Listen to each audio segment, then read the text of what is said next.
This is Getting On with Life, Biblical Wisdom for Successful Christian Living. I'm Chris Field, and this title is Honor the Boss. Many years ago, I was approached by a stranger who recognized me from my TV program. The young man wanted to shake my hand and thank me. He had watched my half-hour TV preaching program from time to time, although not a Christian, and was impacted by a lesson I gave on honoring our employer. He'd not been very good at that, often finding fault with things at work and telling the boss what he thought. The young man was not able to hold down a job for very long. After watching my message, the man changed his attitude and decided to honor his boss. That led to him keeping the job and being promoted to foreman. He'd held the job for several years by the time he met me. He said his wife was wonderfully happy since he could now bring home a reliable income for their growing young family. I was quite delighted to hear that report, but also struck by how a young man could have missed some basic instruction on how to fit in with an employer. Let me review some Bible instruction for employees.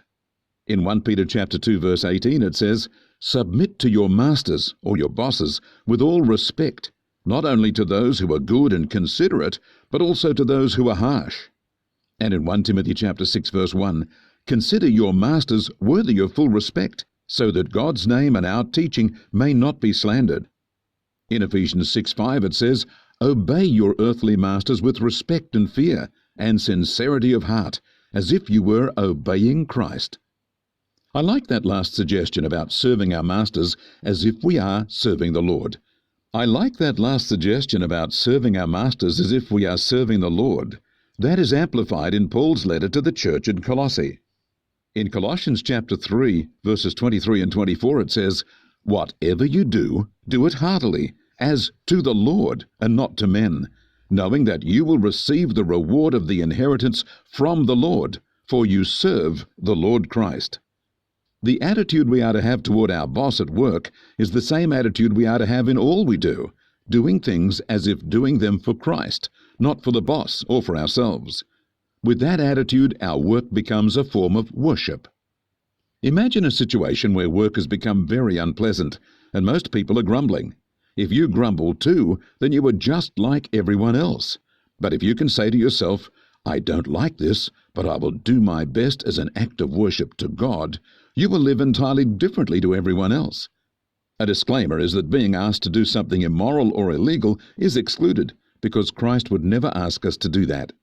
We may have to stand against an evil instruction, losing our job if that's what results, because we are doing things for the Lord, so we uphold godly standards. Imagine what a shock it must have been for the young man's employer.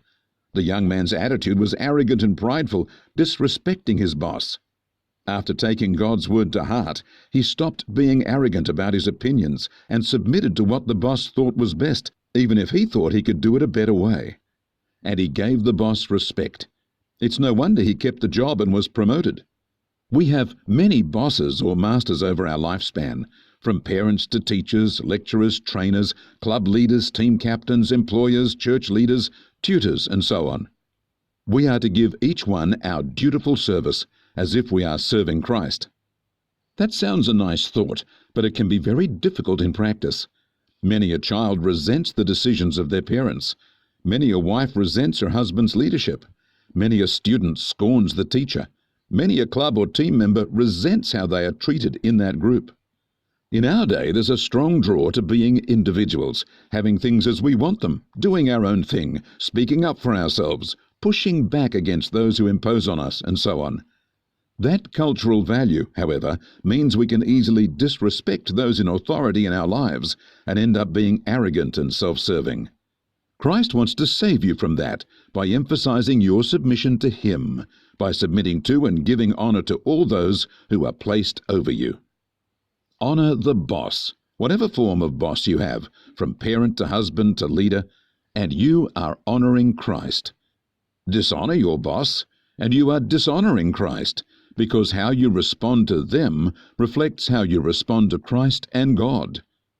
Become people of honor and allow God to honor you. God says in 1 Samuel 2:30, "Those who honor me I will honor, but those who despise me will be despised." God bless you.